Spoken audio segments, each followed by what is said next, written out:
Muy buenas, distinguida teleaudiencia del ciberespacio, nuevamente con ustedes en Cultura Política con los 7 ciudadanos. Ahora en la compañía de Iván Alfredo Cuentas Aparicio, de René Ervin Roque Díaz, de Marco Antonio Valderrama Sea, de Ismael Cornejo Rosselló de Anderas y quien les habla, Hernán Cornejo Rosselló de Anderas, para trabajar con una propuesta que seguimos pensando son estimulantes, innovadoras y pueden enriquecer las reflexiones y el conocimiento de ustedes y además obligarles, inducirles a que amplíen el conocimiento porque necesitamos no solamente una sociedad de información, sino una sociedad de conocimiento y de pensamiento. Y además, a medio programa les daremos una agradabilísima sorpresa.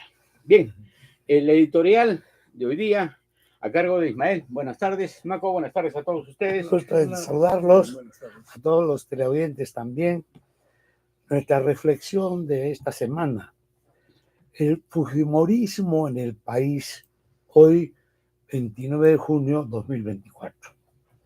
El expresidente de la República, Alberto Fujimori, hoy por hoy, condenado por varios delitos e indultado por consideración humana su condición de anciano y enfermo, nos ha hecho recordar virtud a su inscripción o reinscripción como militante del partido político que es propiedad de su familia y su plana de fieles servidores.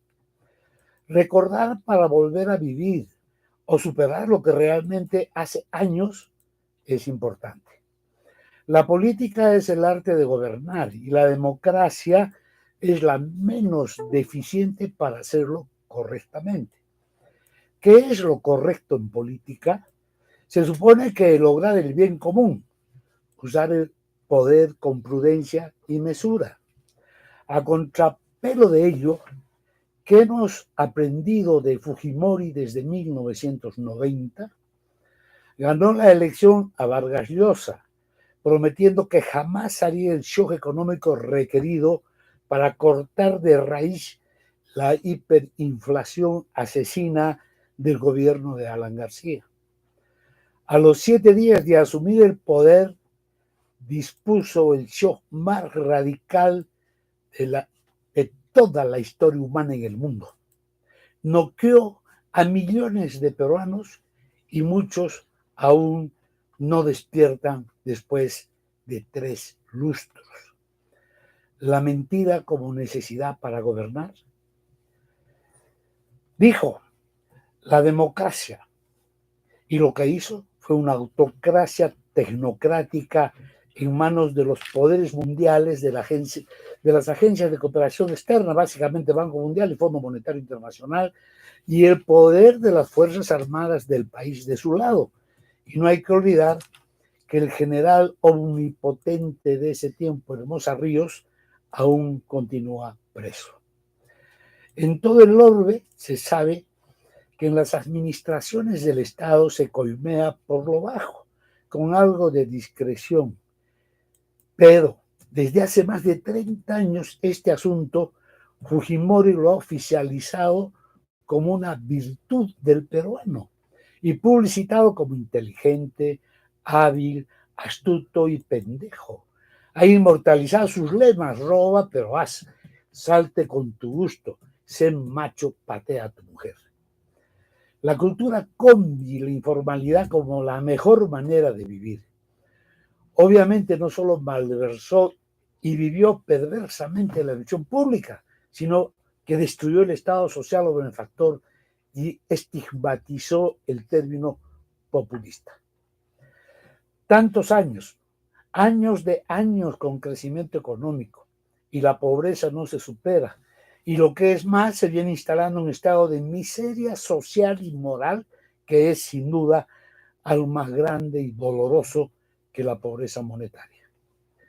Quiso constituirse el líder continental disminuyendo de un día para otro o de una semana para la otra la altísima tasa de muerte materna en el país, y para lograrlo el recurso todopoderoso fue que dispuso la castración de las mujeres en edad fértil y de los varones. Si nadie se embaraza, no hay, por lógica, muerte por causa de embarazo, parto o puerperio. ¿Cómo es posible que ni siquiera exista opinión que dé bienvenida a una trasnochada participación electoral política de Alberto Fujimori en el año 2026? ¿Qué tipo de ciudadanos y familias aspiran a eso? A lo que no solo es absurdo, sino básicamente ilegal. Y además, no solo plantearlo como posibilidad, sino como solución. Con estos militantes de Fuerza Popular y sus aliados en el Congreso de la izquierda del prófugo Vladimir Cerrón, la probabilidad de que el país tenga destino para su progreso y justicia es prácticamente nula. No hay ni una probabilidad. Por ello se impone el deber patriótico de denunciar y combatir. Resulta indispensable recalcar que para la familia Fujimori y la corte de sus servidores, términos conceptuales como honor, honorabilidad, decencia, integridad, veracidad, deben saber a especies de chicharrón de cebo. Lamentable por donde quiera que se lo vea. Insistimos, no hay otra salida sino aquella en la que la denuncia, las movilizaciones sociales y culturales logren salvar la conciencia social sobre lo que es y debe ser la peruanidad.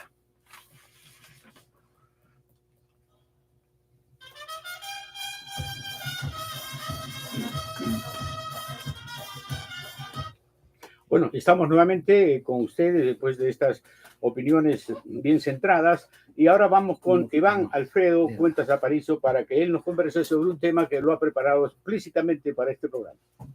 Muy buenas tardes con todos los televidentes y felizmente otra vez aunándonos más los partícipes de los 7 ciudadanos. Esta vez voy a hablar sobre la conocida como el indigenismo, que quiso en sus momentos específicos lograr ser una doctrina o una opción de ideología, pero no fue así, sino se ha quedado como un movimiento utilizado por diferentes personajes de los políticos en el Perú. Y en cuanto que la pobreza en el Perú pues se fue centralizando más que todo, aunque no se crea, en Lima, porque la pobreza fuera de Lima estaba tan grande que la gente trataba de irse a sitios con mejores opciones de vida y se iban a Lima, donde crearon también pobreza. Eso ha sido pues los indios que han sido dominados por mucho tiempo por los conquistadores. ¿Ya? Y han habido muchas revueltas después de la independencia del Perú, pero ya más o menos en el año 1915, este señor Teodomiro Gutiérrez, que era Rumi Maki, un militar que era pues una autoridad en Puno, apoyó a una rebelión que fue reprimida inmediatamente y este señor fue sacado de su puesto y lo votaron. Pero cuando entró de Leguía de presidente, la gente, los gamonales o los terratenientes querían tener más tierras y en Huancho, Lima, que queda pues entre Lampa y Azángaro y Lampa, ¿no? Azángaro y Huancané, ¿no? En esos sitios la gente pues, se vio muy agredida por estos señores porque o les compraban a precios mínimos o de frente les quitaban pues, todas sus tierras. Entonces, en una junta pues determinaron ir hasta el gobierno, llegaron donde la guía y la guía pues les dijo que sí, iban a ser ayudados por el gobierno, pero no, la fuerza del dinero hizo que cuando ellos regresaron a recoger a reconquistar sus tierras, fueron reprimidos en forma sangrienta. Pues es la gran rebelión de 1923 de Huancho, Lima. Y por otro lado, Mariátegui en sus 7 ensayos de la realidad peruana aboga por los indios en el sentido de que el indio es un problema en el Perú, lo cual es cierto, ¿no? Pero por otro lado, Oya de la Torre también no lo hace en ese sentido porque él organiza más que todo sindicatos, o trata de organizar sindicatos en las ciudades, y se crea pues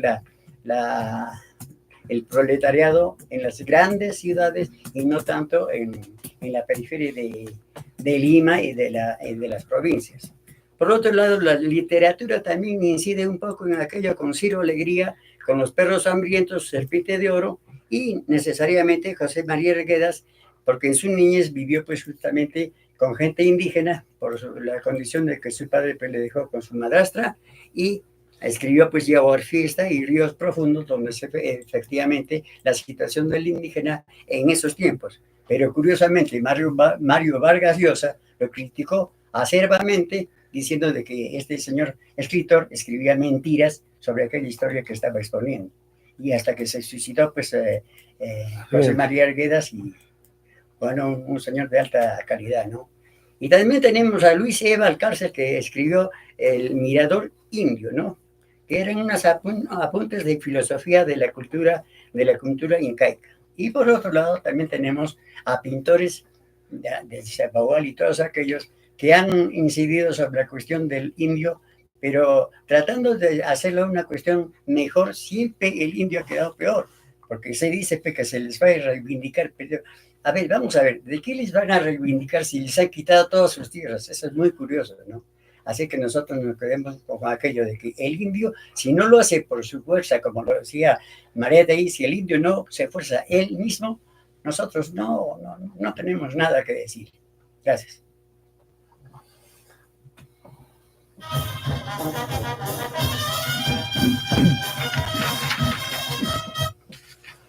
En un pasaje histórico vamos a recordar un acontecimiento luctuoso del año 1963. Muerte en Apurímac en diciembre, el 31 de diciembre. A mediodía del 31 de diciembre, exactamente, a las 12:45, y en plena ceremonia de finalización del año judicial en la Corte Suprema de Abancay, Apurímac, cuando culminaba la sala plena con juramentación de nuevos magistrados, el magistrado que no fue elegido y a un juez togado, llamado Juan Pablo Castro Medina, presidente de la Sala Civil y encargado de administrar justicia y ser ejemplo de equilibrio emocional y de control de sus pasiones, se enzarzó en un duelo violento, verbal, con otro de sus congéneres de magistratura, el también magistrado Antonio Palacios Murillo. Y por causas del violento intercambio de pareceres, sacó su revólver y le descerrajó a quemarropa un pistoletazo y lo liquidó en plena sala del Poder Judicial. No contento ni satisfecho de convertirse en juez de la muerte, que no imparte justicia sino venganza y distribuye violencia, también apuntó con su arma contra otro magistrado, Emilio Vega Centeno, y lo baleó de un disparo que luego de días de agonía no le causó la muerte al susodicho magistrado, y él pudo recuperar la salud, aunque no el prestigio. Culminado ese acto de locura extrema, de que no están libres ni exentos los jueces o magistrados, que son tan débiles como los mortales a quienes juzgan y condenan, el juez asesino corrió hacia el baño y se encerró en él. Mientras tanto, advertida la policía, empezó a unirse y a golpear la puerta del baño para detener al homicida. Como respuesta, gritó ante las imprecaciones, fuera de sí, el magistrado: el honor no se mancilla. Y presto acudió a su autoexterminio y se mató de un balazo entre ceja y ceja, que también le estripó la oreja y parte del cráneo. Nos recuerda este pasaje en Otelo, el Shakespeare, que dijo: señora, el honor, la honra es la primera joya, sea para hombres o para mujeres. El hecho lo narra el puneño nacido en puneño nacido en Arequipa, al revés, el puneño nacido en Puno, ¿no? Carlos Ramos Núñez, que afirmaba que nació en Arequipa. Fue él un notable historiador de la dignidad de jueces y sus tribulaciones en su libro Historia de la Corte Suprema de Justicia del Perú. Él falleció hace algunos años y fue hijo también de un historiador puneño nacido en Pucará, Augusto Ramos Zambrano, que investigó sobre las incidencias y protagonismo de las revueltas indígenas. La lección que, aparte de los luctuosos sucesos que cobraron vida del juez agresor Juan Pablo Castro Medina y del otro juez Antonio Palacios Murillo, y lesionó de gravedad al tercer juez en pleno juzgado Palacio de Justicia, Emilio Vega Centeno, es que el verdadero causante de los favoritismos y del entripado, Emilio Vega Centeno, no murió y solamente, en lugar de ser separado o suspendido, fue solo apercibido. Ambigüedades de la justicia. Don Domingo García Rada, padre de 3 hijos, hasta hoy vigentes como hombres públicos, donde el más visible por lo controversial es Víctor Andrés García Belaúnde, belaundista hasta el tuétano, pero acción populista hasta la conveniencia política, y hasta el oscuro socavón de componendas. Pues bien, también otro hijo de Domingo García Rada fue Domingo García Belaúnde, que en su libro escribe sobre estos temas. Pues bien, publicado el libro de García Rada en 1978, investigó que como no lo eligieron presidente de la Corte Superior de Justicia de Abancay a Juan Pablo Castro Medina, él reaccionó y liquidó a sus detractores. La lección final, aunque indebida, es que la muerte es más digna como ultimátum de la dignidad y es la cara opuesta de los actuales políticos que se entrampan en leguleyadas para evadir sus culpas y eludir cobardemente sus responsabilidades. Esta es una historia que debe ser de todas maneras aleccionadora.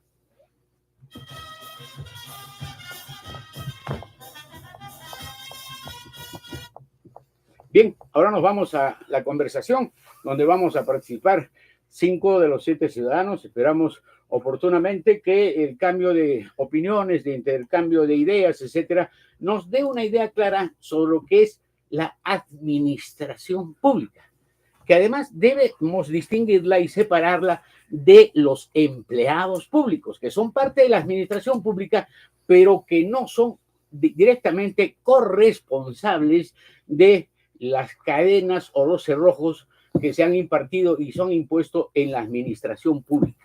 Este es otro tema, ¿no?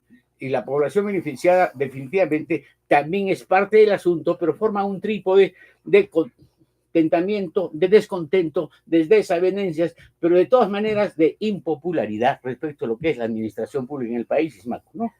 Sí, Nacho, la administración pública es obviamente un problema crítico en el país. Y no solo en este país, yo creo que en todo el continente americano y el mundo global, ¿no? Y se diferencia básicamente de la administración privada. Y todas las investigaciones que hay, cómo mejorar la administración, hacen referencia a la administración privada y tienen los grandes gurús de la administración, Peter Drucker, Peter Senge, etcétera, todos que plantean que la administración privada debería incorporar sus conceptos, sus formas de trabajo, sus métodos, sus reglas en la administración pública. Pero eso no es dable debido a varias razones. Una de ellas, más importante de todas, es que la administración privada tiene como fin y objetivo último la ganancia y el lucro para quienes son accionistas o directores de esa empresa, lo cual no sucede en la administración pública. La administración pública administra bienes del Estado y cuya finalidad última es el bien común, vale decir, el acceso a servicios que la empresa privada no puede cumplir, brindar, no puede copar.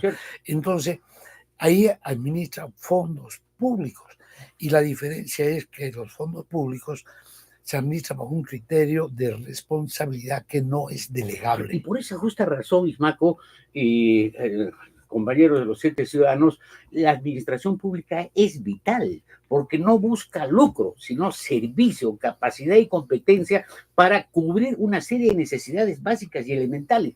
Pero ¿por qué ha perdido vigencia, poder, contundencia y efectividad la administración pública? Por las legislaciones actuales, que han hecho, por ejemplo, en mi concepto, que se haya disipado y fraccionado la gestión pública. Tenemos 19 ministerios, cuando, por ejemplo, el Ministerio de Salud debería resolver los problemas de mujeres y de propiedades de población vulnerable, el de la producción o el de desarrollo y bienestar humano. Es decir, se ha distribuido todo y cada uno es responsable de un pedacito del trapito, de una parte del tejido social. Y entonces, por añadidura, ya viene la otra cuestión de la dilación, de la incapacidad del trabajador, del empleado público de resolver cosas, porque todo lo que hace, fatigándose inclusive, no da resultados, ¿no?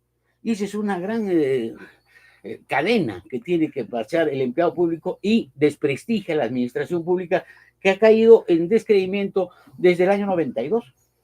Oh, sí, pero acá hay, yo diría, tres raíces claves, ¿no? Como se trata de bienes públicos, hay un exceso de reglamentación. Claro. Y lo peor del reglamento no es el reglamento en sí mismo, sino quienes lo construyen el reglamento tienen la idea primaria y absurda de que el reglamento se convierte en los hechos, en la realidad concreta de lo que pasa en una administración pública, ¿no? Y es todo lo contrario. Y dicen, no señor, el reglamento dice eso, por tanto los hechos que no están de acuerdo a ese reglamento no existen. No, y eso es absurdo. Absurdo. Ese es uno de los hechos graves. El otro hecho es que la administración pública, Lancho, está deslegitimada en virtud a que, bueno, pues se ha desprestigiado. Yo recuerdo mucho escenas del presidente que en el editorial hemos hablado de Fujimori filmando a la hora que están tomando su desayuno en el trabajo, etcétera, etcétera. Y es que el salario que percibe un funcionario directivo es mísero, pues no. Un director general tiene un salario de 2.800 soles. Un director de la empresa privada no está por debajo de los 11.000, 12.000 soles.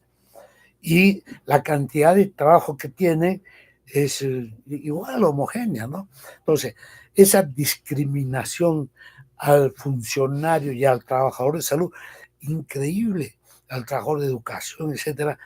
Hay empleados que están con menos del sueldo básico, ¿no? Ya, eso es. Y el desprestigio que inició Fujimori en la administración pública fue fatal, fatal. De manera tal que los que hacen administración son los peor pagados y los mal vistos en la administración pública. Entonces ya es un trabajo de sobrevivencia.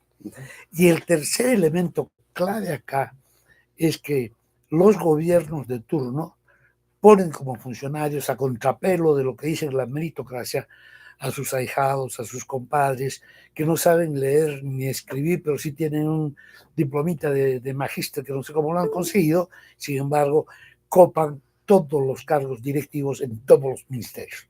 Y tenemos personas entonces que llenan la capacidad de decisión de una manera, digamos, impropia, inadecuada, absurda. ¿Por qué? Porque garantizan que se cope, y eso empezó dramáticamente en el primer gobierno de Alan García, cuando crearon las direcciones en salud, por ejemplo, de participación comunitaria y pusieron a sus militantes. A todos los militantes. Eso se ha querido paliar con confianza. Claro, eso se ha querido paliar con servir, para fortalecer la meritocracia, que como ya hemos razonado en otros programas, es la mentirocracia. Tú que eres, has sido funcionario, etcétera, ¿qué opinión te da esta cuestión de el servir de la administración pública tan menguada, tan disminuida, es decir, tan insolvente, no por la gente que tiene, que pueden ser gente de mucha potencia intelectual, académica, etcétera, pero que están maniatados? Es como entren a un ring de box con las manos atadas. Es decir, no pueden hacer nada, y como dice Ismaco, pura regimentación, pura reglamentación que oscurece y hace desaparecer la verdadera realidad. Sí, eso es verdad lo que dice, ¿no? La frondosidad de las normas que se han instituido y que se multiplica gobierno tras gobierno. Pero habría que ver de la organización del Estado, ¿no? Y el Estado actualmente es un Estado paquidérmico, 19 ministerios, y no estamos hablando del Poder Judicial, de fiscalías, de contralorías, de todo.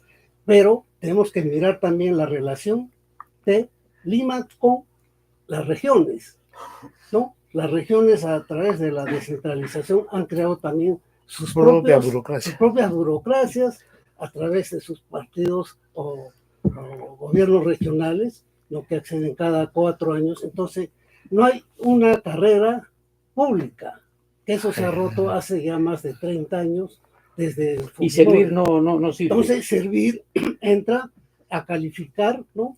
A funcionarios o a profesionales de élites, ¿no? Y que solo están capacitados teóricamente, pero no están, no son claros en el concepto de la realidad. Y no entran a la cancha de combate pues a resolver problemas. De cada realidad, ¿no? Pero otro aspecto que creo que es importante es la labor que cumple el Consejo Regional. Si está adscrito a todas las normas nacionales, entonces no hay ninguna actitud y posibilidades a través de ordenanzas directivas que están entrabadas por la norma nacional. Ese es otro aspecto que no... Bueno, esa es una especie de recentralización, y tú que has sido trabajador de la administración pública, etcétera, conoces desde adentro la temática esta de incapacidad, de impotencia. Es decir, yo como siempre he comentado, ¿no? El empleado público es una especie de Sísifo moderno. Se desloma todo el día trabajando, haciendo naderías inclusive, pero trabaja, y al final no ha hecho nada, pero termina cansado. Así es, pero hay que entender que la administración pública es la encargada de la gestión del Estado, considerado que el Estado se compone pues de la población, del territorio, y compone los tres elementos básicos, ¿no? Los 3 poderes básicos. Pero la administración pública, en ese concepto de buscar pues el bien público, el universalizar a todos como una ciudadanía sin favoritismos, significa que es el enlace, el sector administrativo es el enlace de la ciudadanía con el poder político. Y al ser el enlace con el poder político, tiene que encontrar necesariamente que el poder político tiene que estar al servicio del pueblo, no como ocurre ahora. El concepto de corrupción que estamos tomando es bastante pequeño ahora, pero parte desde el presidente de la República, desde el presidente del Poder Ejecutivo, se camina por todo el Poder Legislativo, y aterriza pues en los sancionadores, en el Poder Judicial, trayéndoselo de mano al Poder Electoral, etcétera, etcétera, ¿no es cierto? Entonces, esa administración pública que no está en verdad al servicio del pueblo se convierte en totalmente corrupto, porque desde arriba hasta abajo se cae, y en el intermedio están los trabajadores que realmente entran a trabajar o por favoritismo, de repente por concurso, pero entran a trabajar sin conocer la administración pública. Ellos no se dan cuenta, ni siquiera asumen ese honor que significa trabajar en la administración pública. Déjame decirte esto, que desde el momento que marcan la tarjeta y ponen un pie en la institución, el Estado, el gobierno les está pagando plata. Claro. Pero sin embargo, tienes media hora de charla, 1 hora de desayuno, y después...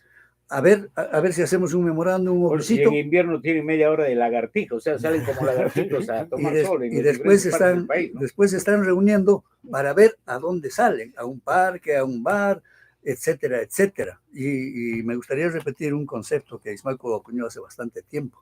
El mayor anhelo de un trabajador de la administración pública es un día feriado, y su satisfacción es una hoja de salida. Esa es la verdadera administración pública, que ahorita no camina porque no tiene el concepto de ningún trabajador, creo yo, que diga, oiga, el gobierno me paga para servir al pueblo y buscar satisfacción. Sin embargo, no creo que tengan ese concepto.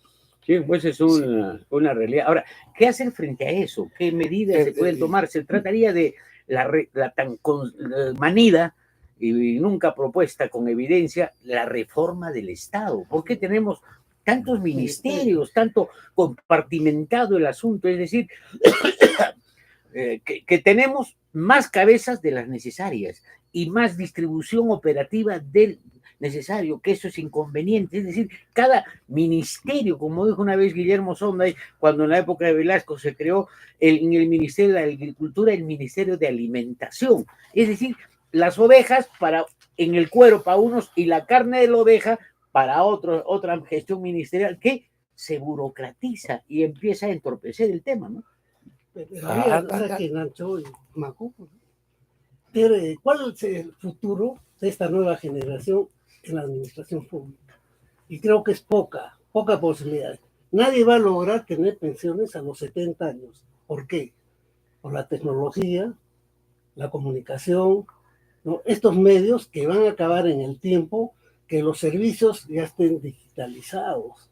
Entonces, yo creo que hay que mirar de acá a unos 10 años de esta nueva juventud que va a acceder a la administración. Pero de todas maneras, Sí, la pero- administración pública es la gestión de un Estado inteligente para darle Exacto. consistencia y coherencia Exacto. al país, a la nación, a los gobernados, porque hay una direccionalidad ahí. Que la administración pública sea eficiente, no creo que pueda ser reemplazada por la inteligencia artificial o por esas cosas, puede ser complementada y reforzada, pero lo que hay que hacer es que la administración pública deje de ser ese cementerio de impotencias y de incapacidades, es decir, estamos peor que antes. Sí. Yo quiero contar algo sobre lo que ya planteó René hace un momento sobre el servir. Hay un dicho popular: muchas manos en un plato causan arrebato. Entonces, el servir está diseñado en el segundo gobierno de Alan García para, digamos, formalizar técnicamente cómo se puede administrar a las personas, al recurso humano, entre comillas, que es el servir. El servir no plantea políticas, no hace planes de desarrollo, solamente al recurso humano. Tiene que ver con todos los 4 grandes ejes de la administración del personal. Es lo que es servir. Y aniquiló a lo que era el Instituto Nacional de Aviación Pública, que también Fujimori lo borró del mapa, que cumplía esa función dentro del Estado. Y a mí me ha tocado asistir a unos cursos de ahí mucho más brillantes que los de servir. ¿Por qué? Porque servir piensa, por ejemplo, que un colegio o que un hospital es como una fábrica de zapatos. Y entonces los gerentes públicos quieren aplicar conceptos que no encajan dentro de la administración pública. Entonces, y esa es la gran crítica: hay que ser eficiente, hay que ser eficiente. ¿Cómo va a ser eficiente si no tienes una imagen horizonte? Si el país como Estado no tiene un horizonte a dónde ir. No tenemos nosotros un destino de peruanidad. El poder ejecutivo, como bien han dicho, está fragmentado, está partido. Y cada ministro es, digamos, una autarquía, es un fin en sí mismo. Los ministros son intocables. Y su ministro, con su viceministro, director generales, cada uno es su propia parcela, su propio mundo. Y cuando hablan de intersectorialidad, es un chiste porque nadie se entiende. Y cuando hablaban de la reforma del sector salud, fue un desastre, porque ahí intervenía el Banco Mundial, intervenía el Fondo Monetario Internacional, intervenía el Banco Interamericano de Desarrollo, la Organización Panamericana de Salud, el director de salud de la persona, el director de planificación, y al final el Banco Mundial decía: no señor, es así, si no es así yo me retiro porque tengo la plata. Bueno, y hay que decir, con esa metáfora, servir es una alta tecnocracia que pisa el aire y vuela a ras del suelo. Y Nacho, los tecnócratas de servir no son tan, yo diría, lo que siempre hemos dicho, ¿no?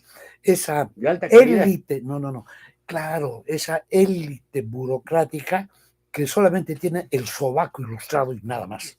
No tiene pensamiento ni análisis, y son como aquellas personas que van caminando, pisando huevos y no lo quieren romper. No, entonces, ese es los funcionarios de servir. Como director regional de salud pública, tratar de conversar con ellos para ver los nombramientos, imposible. Solamente abre la puerta al congresista. ¿Por qué? Porque, bueno, nunca jamás se puede, porque ellos son una clase, digamos, salarial inclusive poderosa, intocable. Entonces, yo he visto, pues, como director general, viene alguien de servir que es un inútil, etcétera, en su análisis y todo, pero hay la reverencia. Ay, no. El non plus ultra. Entonces, eso servir para mí. Es una especie de topollillo musical, donde jalas a uno ahorita la oreja, dice magistrado, le jalas a la otra, diplomado, doctorado, es decir, tiene de todo en todas partes de los miembros de las extremidades, pero en el cerebro no hay nada. Menos análisis. Claro. Además que pienso yo que el directivo ese, que es de servir, en la realidad nacional, atrasa las posibilidades del cambio, porque no lee la realidad, Sí, no sabe gestionar la realidad, una población, caso Puno, bien difícil, ¿no? Pero ha quedado una inquietud en la conversación. ¿Qué hacer? Claro, ¿Qué hacer? Primero, para saber qué hacer, tenemos que identificar el problema. El problema de la administración es que, ya definido, es que no tiene un horizonte a dónde caminar. El otro problema es del administrador, del trabajador administrativo, que tiene que tomar conciencia de su rol en el desarrollo del país. Y el otro problema que es gravísimo es el control, es la corrupción que tienen. Claro, ese es el central. Yo creo, Marco, que si uno quiere realmente resolver los problemas de reforma del Estado, la lucha contra la corrupción tiene que ser aniquiladora, contundente, es decir, al que delinque. Ahorita en el gobierno regional de Puno, con todos sus intermediarios, mediadores y complementarios, una liquidación total con la justicia y con la ley encima. Y entonces ahí empezará a surgir un sentimiento de adhesión en la lucha contra la corrupción y aparejadamente a la propuesta de renovación, de innovación, y entonces ahí volverá nuevamente una ley de descentralización que favorezca el sentido de análisis de la realidad. Es decir, en Arequipa son particulares por lo que tienen de evidencias diferenciadas, lo mismo en el Cusco, lo mismo en Trujillo, en Puno. Es decir, ¿por qué pueden haber normas generales para el país cuando somos un país heterogéneo, que tiene diferentes realidades, hasta en la selva? Entonces, sobre esa base, pero primero luchando contra la corrupción. La contra la corrupción no hay taxativa. Había manifestado que primero es la conciencia personal del trabajador, pero hay otra conciencia que tiene que caminar, porque ha quedado demostrado que el Consejo Regional encargado de evaluar, de controlar, no funciona. Los municipios tampoco. Ni siquiera es convocado. Ni siquiera es convocado. La Contraloría no funciona, las oficinas de auditoría no funcionan. Entonces tenemos que buscar una salida. Y creo que la salida es encontrar, ¿no?, el control social de la gestión pública. O sea, al hablar de control social estoy diciendo que la organización organizada tendrá que controlar, por ejemplo, el Ministerio de Salud, por ejemplo, el Ministerio de Educación, ¿no?, o a los profesores o a los médicos, que son los más representativos en el sector, y controlar todas las obras del Estado donde por debajo ingresa una coima que ya está institucionalizada desde Fujimori. Si es que no logramos nosotros la participación de la sociedad en el desarrollo del país, no lograremos cambiar lo medular que es la gestión del Estado a través de la administración pública. Eso es realmente cierto, y además necesitamos construir ciudadanía para que efectivamente haya control social y haya respeto por las cosas que se están realizando. Es decir, una persona está investida de tal condición de rector universitario, de alcalde, de gobernador, de director regional, de diferentes instancias, tiene que cumplir y además tiene que desembarazarse de la normativa tan abrumadora, tan aplastante, ¿no?, que les cuadricula el cerebro y se hacen cosas tan irrisorias y mago, como por ejemplo eso de cumplimiento del presupuesto, ese cumplimiento a matacaballo, ya está, pues, y además que no hay resultados, sino hay unos papeles totalmente puestos ahí, etcétera, y se derivan los dineros para un otro lugar y se hace estafa de por medio, etcétera. Entonces, ese es el problema de la administración pública y también aparejado con el problema del empleado público y, como ha dicho Marco, también el problema de la propia población que no dice, bueno, este cometido es mío, esta tarea también tengo que asumir, ¿no? Bueno, creo que hemos quedado ahí más o menos. Si tienes alguna insatisfacción. Una insatisfacción no tanto, pero yo creo que hay que también pensar, insisto en esto, en los jóvenes. Yo les aseguro que no va a haber pensión de acá a 70 años como hemos tenido en nuestra generación, ¿no? Porque el sistema laboral, ¿no?, el sistema laboral del país es cortante, no le da posibilidades como antes de tener contratos de largo plazo, ¿no? Ahora con el sistema CAS. Entonces, los problemas son varios de la administración pública. Yo creo que esta nueva generación no llega a los 70 años en la administración pública, afectado por las normas legales que hay. Bueno, entonces, a no quejarse, a resolver problemas, control social, ciudadanía, conocimiento del asunto y además evidencias de que hay que, por encima de cualquier situación, enfrentar la crisis de la administración pública. Un Estado que se respeta tiene una administración pública solvente, eficiente, eficaz, contundente y que se hace respetar. Ahora, nuestro proyecto de República Peruana está por las patas de los caballos. Ven, nos vamos a la anécdota y aquí con nuestra agradable sorpresa, tal como nos habían sugerido varios de los oyentes, que ya estamos pasando del 500,000 de suscriptores en el programa. Tenemos a María Luisa Cornejo Rosselló de Anderas, que además de tener el mismo apellido, es nuestra hermana por padre y madre, de Ismael y mío. Malchita nos va a contar una anécdota muy sugerente, muy especial, de ingenio y de, bueno, las cosas que pasaron en la Francia del siglo pasado. Malchita, buenas tardes, bienvenida. Buenas tardes, ¿qué tal? Wow, después de esta conversación tan interesante nos vamos a relajar un poco con esta anécdota. Es sobre Aurora Dupin, cuyo seudónimo era George Sand, ¿no? Es una novelista francesa que nació en el año 1804 en París. Vivió 72 años y murió en Nohant. Ella no solamente se caracterizó por su habitual indumentaria masculina, sino también por sus no nada convencionales relaciones amorosas, ¿no? Su desafío constante a las normas morales y sociales, también por sus ideas políticas radicales. Y mantuvo apasionantes idilios con varios personajes, de los cuales sabemos de Alfred Musset, y también de Frédéric Chopin. No. Y también en sus primeras novelas ella proclamó el derecho de las mujeres a decidir sobre su vida amorosa. Una de sus principales novelas fue la ¿cómo se llama? La Charca del Diablo. La Charca del Diablo, sí. Uh-huh. Ahora nos vamos a la anécdota. Ella tenía una hija llamada Solange, que tenía un novio que era un pintor no muy talentoso, y no estaba de acuerdo en absoluto, estaba molesta, y el pintor tenía el nombre de Clesinger.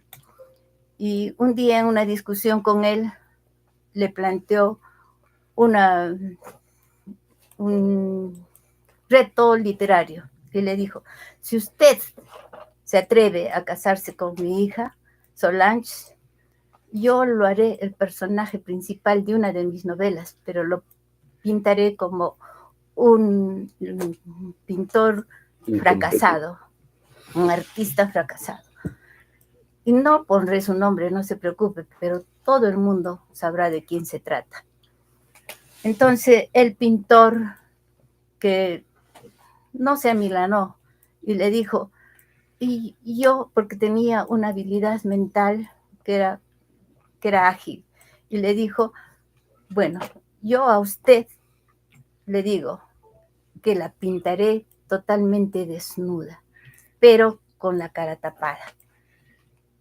Y le aseguro que muchos hombres la reconocerán. Esa es la anécdota. Imagínense, el cuerpo desnudo de George Sand era más conocido que la Torre Eiffel en el siglo pasado. Bien, esa ha sido una anécdota. Felicidades, María Luisa, por estar con nosotros en tu primera incursión televisiva. Ahora nos vamos, antes del poema de Iván.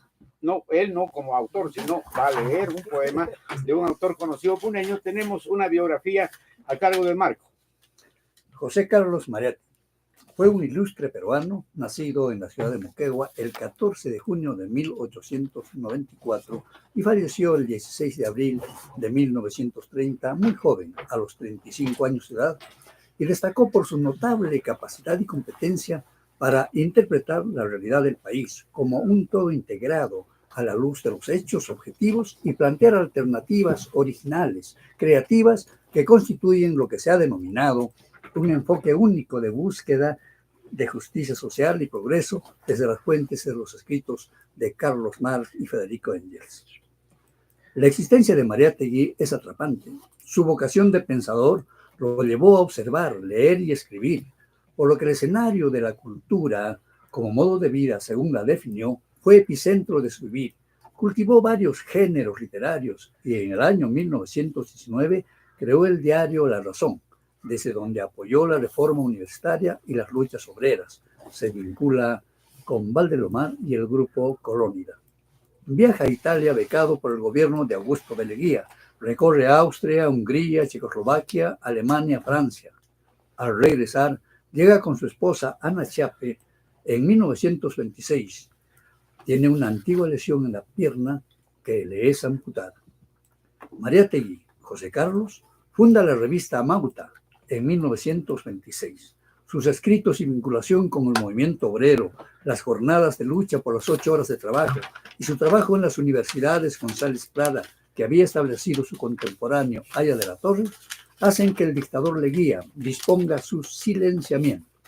Mariátegui es encarcelado en 1927.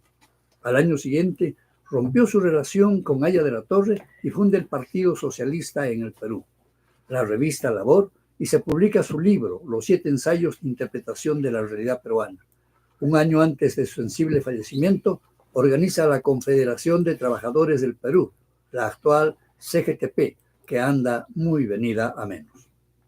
En una carta a Mariátegui, que remite a los organizadores de la 8ª Conferencia Sanitaria Panamericana, indica en algunos párrafos su clara percepción de la problemática de la salud. Textualmente dice: el problema sanitario, por su relación con los problemas más importantes de la nación, ha dejado de constituirse tópico reservado exclusivamente a los higienistas. También afirma que el primer valor de la ciencia ha comenzado a ser su valor social. Subraya que la propaganda y el estudio de los higienistas se sitúa en el plano específico de lo técnico y el problema de la sanidad necesita ser examinado en sus relaciones con el medio económico y social. De otro modo, es imposible llegar a un esclarecimiento integral de la situación de la salud y enfermedad en nuestro país. Mariátegui, en su obra escrita, ha dejado y dice que debe ser obligado estudio por la familia peruana de este tiempo, y ello a la luz de los hechos y situaciones que se confrontan en el diario vivir. No solo debido a la ineludible responsabilidad de explicar la realidad que se confronta, sino y básicamente por respecto al intelecto y espíritu que nos anima como ciudadanos. Si así fuere, con alta probabilidad concluiríamos que en su obra habría sentenciado a la administración pública como orientada a favorecer la iniquidad social y hacer uso indebido de los recursos que se deben usar para el bien común. Tal como fue su lectura de la instrucción pública en términos claros e inéditos de que ésta está orientada a acrecentar las diferencias injustas entre unos y otros peruanos, tal como hoy sucede entre la instrucción pública y la privada, por lo menos en lo que se refiere a la educación básica regular.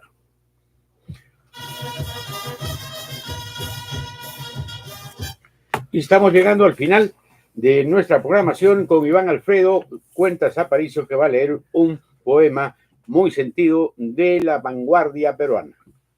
Efectivamente, tenemos en Puno varios poetas, pero uno de los más esclarecidos, aunque no reconocido, es pues Carlos Oquendo de Amat, un muchacho que nació, un chiquillo, en 1905 y vivió muy poco porque en 1936 murió físico, siendo que él había sido hijo de una familia bastante pudiente, de Amat, un apellido bastante elevado, digámoslo.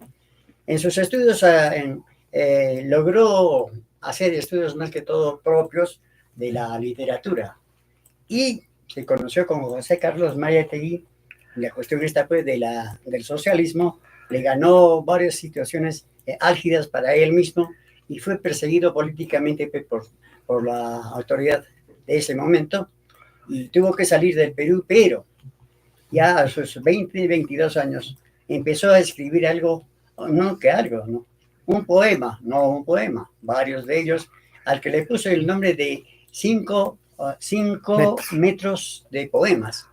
Que efectivamente pues son 5 metros de poemas bastante grande, pero son considerados son 18 los poemas verdaderamente que están ahí, pero de una magnitud inmensa en su vanguardismo, en su forma inédita de escribir y de proponer las cosas en forma directa pero propia de por sí, ¿no? Entonces, eso le granjeó bastante admiración de muchas personas de ese momento, pero cuando él ya se escapó, no, se fue del Perú, pasó por Panamá, se fue a Cuba, luego llegó hasta Francia y recaló pues en España, donde se puso mal, pues le dio la tuberculosis y él estaba pues muy mal y no pudo tener pues tuvo la gloria de su trabajo, pero no el beneficio pues, de la rentabilidad de aquello, y murió pues en esa forma.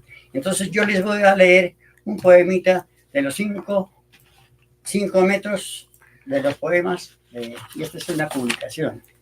Y el poemita que lo voy a leer es tan pequeño y por ello tan grande, en el sentido de lo que se dice. Madre, tu nombre viene lento como las músicas humildes, y de tus manos vuelan palomas blancas. Mi recuerdo te viste siempre de blanco, como un recreo de niños que los hombres miran desde aquí distante. Un cielo muere en tus brazos y otro nace en tu ternura. A tu lado, el cariño se abre como una flor cuando pienso. Entre tú y el horizonte, mi palabra está primitiva como la lluvia o como los himnos, porque ante ti callan las rosas y la canción. Ha sido el poema Madre de Oquendo. Carlos Oquendo de Amat, puneño que murió muy joven en Navacerrada, en España. Y Carlos Meneses, un acucioso investigador, pudo descubrir sus restos después de muchos años. Siempre en la memoria y en el sentimiento de todos quienes hemos leído y degustado los poemas de este gran vanguardista, precursor del vanguardismo con Trilce, también de César Vallejo. Nos vemos en la próxima y hasta la próxima. Ya hemos sido 6, la próxima ya llegamos a 7 y recordamos el número inicial de los 7 ciudadanos que, como he reiterado en una ocasión, fuimos más de 40 en el primer momento. Bien, hasta la próxima.